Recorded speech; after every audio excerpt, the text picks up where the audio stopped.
The most important thing that we want to give to you, and you may not hear it as clearly as you will later, but we're going to give it to you with everything we've got anyway. You are leading edge creators, which means you are adaptive beings. You are not fragile, you are not vulnerable, and you are not at risk. But when you play that stupid game, you disallow the well-being that is there for you. I got it.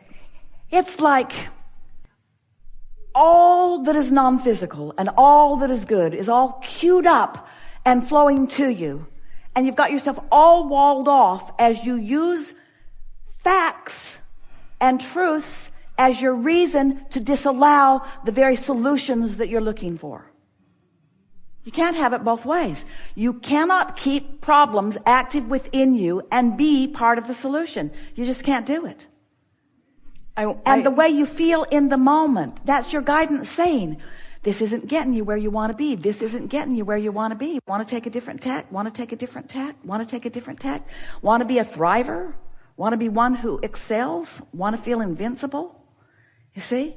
You just don't get back enough to take a broad enough view. And you listen to the voices of those who have something to gain if they can convince you that there's a condition that needs to be changed. And we're not saying that they're not conditions that you're not seeking improvement about, but we are seeing that beating the drum of the problem condition does not bring you to the solution ever, ever, ever, ever, ever, ever, ever, ever, ever, ever. And there are enough of you, fortunately, there are enough of you who are not focused upon the problem. That's why the flora and fauna is so important about your planet. And that's why in some ways that you're worried about it. But we promise you, they are not worried. They just migrate to the conditions that serve them best. So then you say, oh, there's a problem. There's a problem with this part of the ecosystem. But the part of the ecosystem that lives there is adapting and moving and changing and thriving and in sync with source energy. And then you say, but what about the parts of the ecosystem that are now extinct? And we say, how do you tell if they are extinct or if they are expanded? How do you know if they are extinct or if they are evolved? How do you know if they have not adapted and changed, you see? And so we know, and Esther will get letters, because there are those who are comfortable in their insisting on the destruction of the planet. But we're here to remind you, because we have not forgotten, that you are not devolving, you are evolving. You are not unbecoming, you are becoming. You are not disappearing, you are reappearing. Your planet is well. Your planet is well. There is so much more evidence of the wellness. Now, if you say to us, Abraham, the sun didn't come up this morning, then we'd say, we were wrong. The sun did come up this morning, and it will come up tomorrow morning. And the evolution of all that is upon your planet is improving. And the reason that we know that is because at a cellular level, there is asking. And at that cellular level where there is asking, there is no resistance. Hear that. At the cellular level, which is the basis of all that you know as physical beingness, there is asking and no resistance.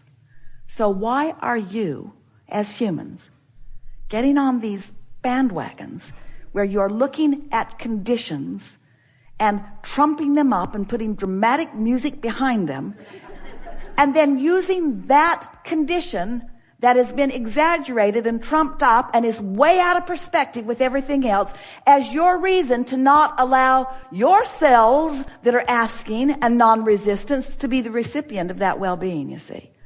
And that's why we say, if all of the humans banded together and watched videos that made you doubt your well-being, you still collectively would not be enough to cause destruction of this planet, because you are not the major vibration of this planet. The major vibration of this planet is happening on a cellular level, on a microscopic level, on an animal level, on a vegetable level, on a plant level, on a source energy level, you see.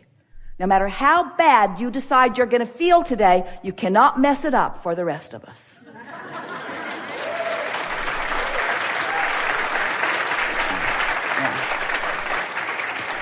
You got way more than you deserved there, in the sense that we know that you are much more appreciator of life and that things are going well for you. And we know that you have these issues and that it is your appreciation of this planet that feels so precious to you that even makes you go to those places at all. But when something feels precious, except just a little bit, you're assigning to it vulnerability. And you can't assign vulnerability to your planet and ever be in sync with the source within you. Do you know how much has gone into this planet spinning in its orbit in perfect proximity to other planets? Do you even have any understanding of the well-being that's happening around here? It's time to focus on that, friends. Yeah. When you feel good, you're on the right track. When you don't feel good, you're not on the right track. So you came back knowing that. But what happened? Oh, such a well-placed question. What happened is you cared about the condition of the way that person responded to you more than you cared about the way you felt. That's how you got trained. That's what Esther realized she was doing with her own list of positive aspects about the people that she cares most about in the world. She was trying to train them into virtuous conditions. She didn't mean to do it. Oh, I will see them as always on time. And then they will always be on time. So, without meaning to, you said to your children or to your mates, when you behave this way, I am pleased. And when you behave that way, I am not pleased. And it's really better for you when I am pleased. So, never mind tuning to frequencies. In fact, when I am the most out of alignment with who I really am, that's when I lay down the most laws and demand the most from you. So, you better behave and please me when I'm out of alignment, or there'll be big trouble for you. We're exaggerating this, not at all. In other words, so without meaning to, you early on started pandering to pleasing others, whether they were in alignment or not. And in the process, you lost your sense, which is returning in full force today. You lost your sense of feeling your own guidance from within. What could be better? You didn't say, I'll remember everything that I've ever learned about anything. We have a really good question for you. How much training did they give you about gravity? You're really little. Your mother's holding you in her arms and she's saying, if I drop you, it's really going to hurt. Or there's this thing called gravity and you'll learn about it soon enough. And I'll try to teach you everything I know about it before your feet ever hit the floor. But you didn't have to learn about it because it responded to you so consistently that through life experience, you figured it out, you see. And the same thing is true of law of attraction. You knew that you would figure it out because it's pervasive. It's everywhere. It's unyielding. It never stops. It's always consistent. And, we're shouting again, you have a guidance system that lets you know. You just forgot about that because your mother made you believe that what she wanted mattered more than how you felt about it. And now you have some conversations you need to have with a lot of people. Hey, you know how I've been jumping through hoops for you all these years? I'm not going to do that anymore. Esther's going to discover what it's going to be like when Mark says, hey, Esther, I'd rather not be at the office today.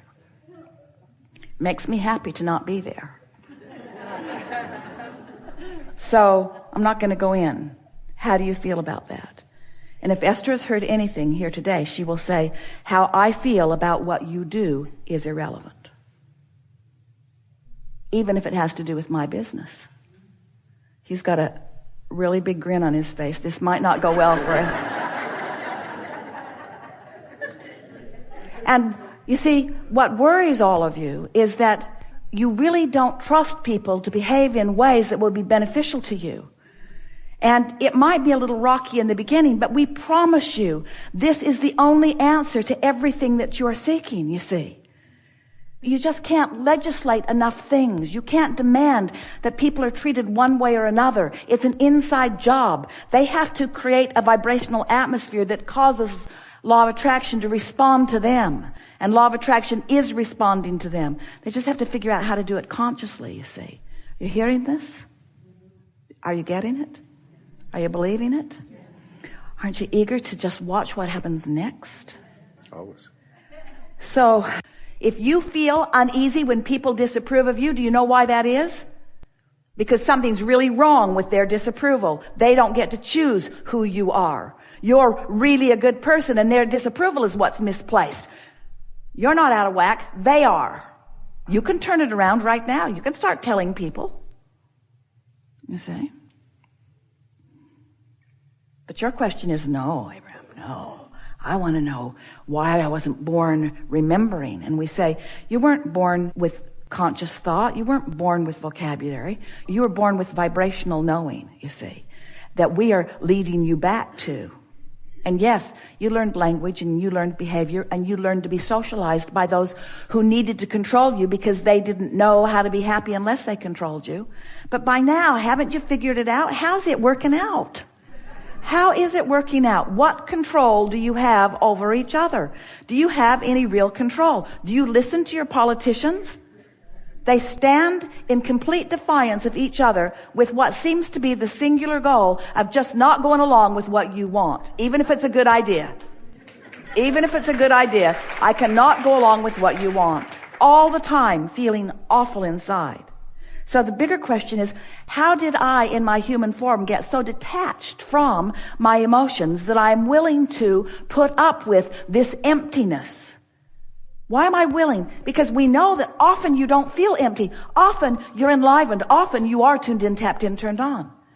So it doesn't take much nudging before you remember that, you see. Before you remember or rediscover what to do about it now.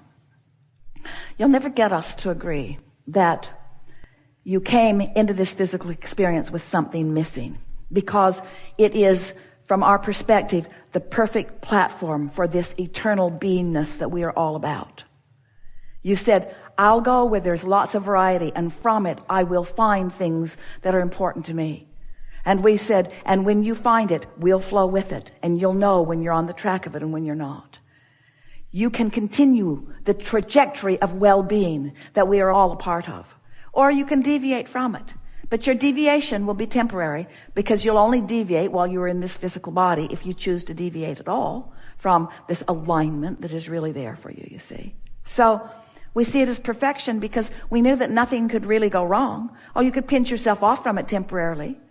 But we knew that you would find your way back to it, because in the moment that you re-emerge back into non-physical, you'll leave behind all your resistance and you'll become the full version of all that you've been asking for, you see.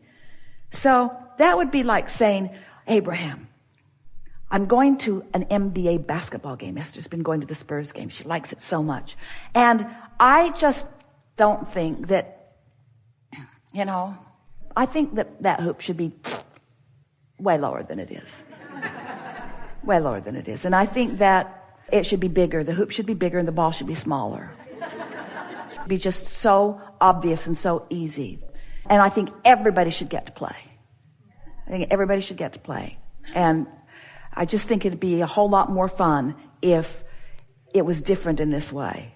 And we say, you like figuring things out. You like getting good at things. You like coming to know things that you didn't know before. You like life giving you more opportunities. You like fine-tuning your vibration to a higher frequency. You like the momentum moving faster. You like the stakes being greater and the reward therefore feeling better. You liked it this way. Every single one of you liked it this way. You've just changed your mind since you become conditional lovers. Once you move back to unconditional lovers, you'll realize the perfection of this world again. You see, this world only feels off when you're a conditional lover who doesn't like some conditions and can't control them, and doesn't have the ability to focus either. There's just so many bad things to look at in this world, and I just feel inclined to look at all of the bad things. And I think that the bad things shouldn't be here. And we say, no, you don't. You wanted the variety. And then you say, well, I'm not saying that there shouldn't be the variety. I'm just saying that shouldn't my guidance have been more obvious to me? Shouldn't I come knowing it?